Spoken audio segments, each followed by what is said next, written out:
I have an interesting idiom for you today.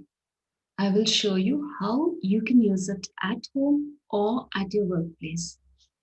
Do you know that you would actually impress people if you use idioms in your speech or writing, or both?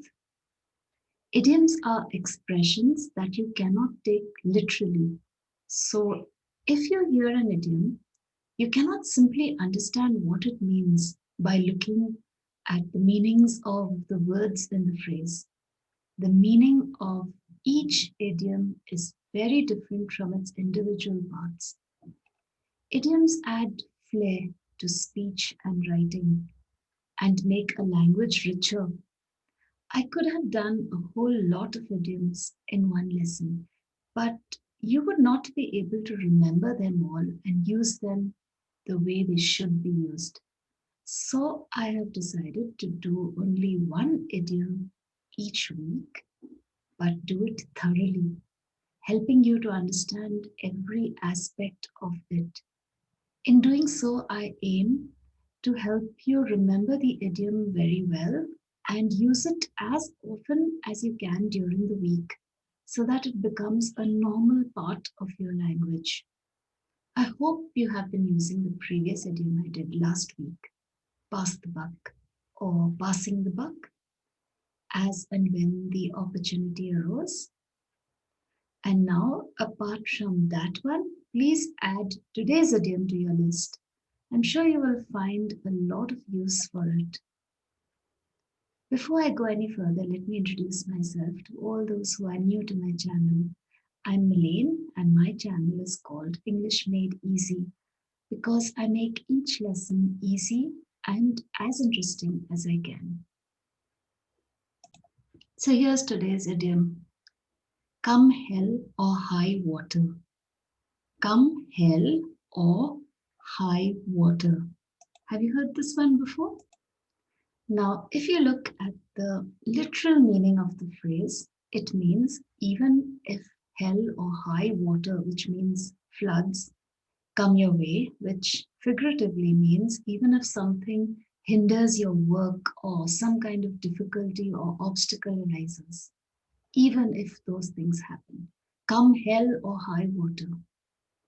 This idiom dates back to the middle of the 19th century, but the origin of the phrase is not very clear. So, how do you use this phrase? I have a few examples to show you. I am going to visit my aunt tomorrow, come hell or high water. That means no matter what happens tomorrow, I am going to visit my aunt. Okay? My boss insisted that the project should be complete by the end of the week, come hell or high water. That means my boss insisted that the project should be complete by the end of the week, no matter what happened, no matter what obstacles I might face. They travel a lot every month, come hell or high water, which means no matter what happens during the month, they travel a lot. They were determined to renovate the town hall, come hell or high water. No matter what happened, what obstacles they faced, they were determined to renovate the town hall. So, how will you use it? It's easy. If you are in charge of a group of people in your workplace and you want them to do something for you, you can say to them, I want this done, come hell or high water. And they will look at you in awe. They'll wonder where you learnt that idiom. Or maybe you already knew the idiom, but you were not using it.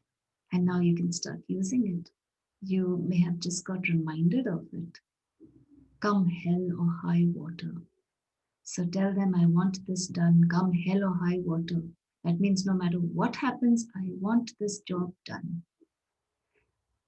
If you are working for someone and your boss tells you to do something at your workplace, you could tell your boss, I will have this ready for you by the end of the day, come hell or high water, which means no matter what happens, what obstacles I face, I will have this job done by the end of the day. Believe me, your boss is going to love the expression. You can use the idiom at home too. Do you want to know how? Tell your children that you want something done, come hell or high water. Make them do it, come hell or high water, which means you would be telling them that no matter what distracts you, I want this job done. Or you can tell your partner that you will do the chore, come hell or high water. And lastly, don't forget to tell me how you used the idiom during the week and what impact it had on the person who heard you say it. Come hell or high water.